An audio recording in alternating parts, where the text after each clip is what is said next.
आज हम बात करते हैं क्या लेटेस्ट डेवलपमेंट चल रहा है इसमें नीट यूजी 2020 और जेईई मेंस एग्ज़ाम के बारे में।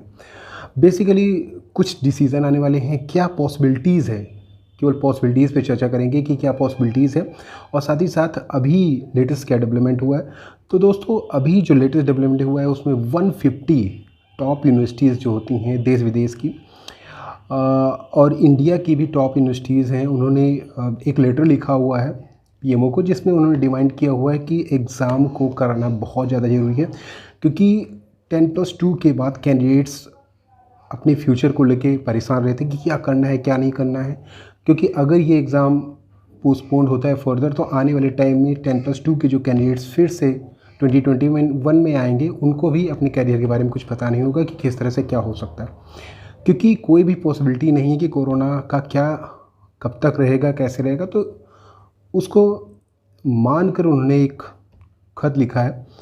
और जहाँ तक डिसीज़न की बात रही, कुछ पिटिशंस हैं वो क्या हो सकते हैं, क्योंकि ऑलरेडी माननीय सुप्रीम कोर्ट ने ये डिसीज़न दे दिया है कि जो एग्ज़ाम है वो ज़रूरी है, हम कैंडिडेट्स के कैरियर को बीच में नहीं रख सकते।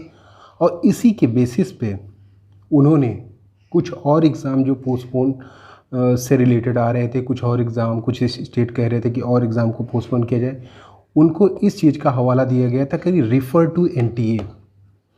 मीन्स उन्होंने ये कहा कि जो एनटीए का डिसीज़न हमने दिया है, नीट और जेईई का डिसीज़न जो दिया है, वही डिसीज़न मान्य होगा जो जिस परीक्षा के बारे में। तो बेसिकली इस पिटिशंस में बेसिकली केवल यही बात है कि अगर ऐसी पॉसिबिलिटीज़ बनती है कि एक डिसीज़न से बहुत सारा इफ़ेक्ट हो जाएगा।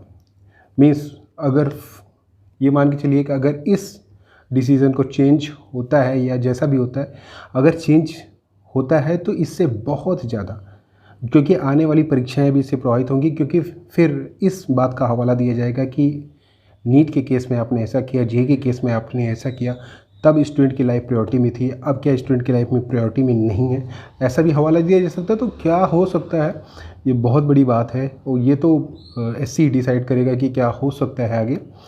और क्योंकि इससे बहुत ज़्यादा इफ़ेक्ट होगा आने वाले टाइम में, हर डिसीज़न पे इसका इफ़ेक्ट पड़ेगा। जो प्रीवियस डिसीज़न दिए हैं उस पर भी इफ़ेक्ट पड़ेगा और जो आगे आएंगे उस पर भी इफ़ेक्ट पड़ेगा।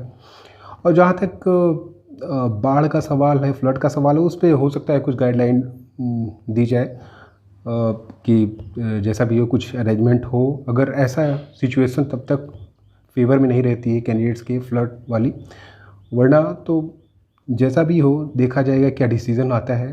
Hope for the best. That's all. Thanks, bye, take care.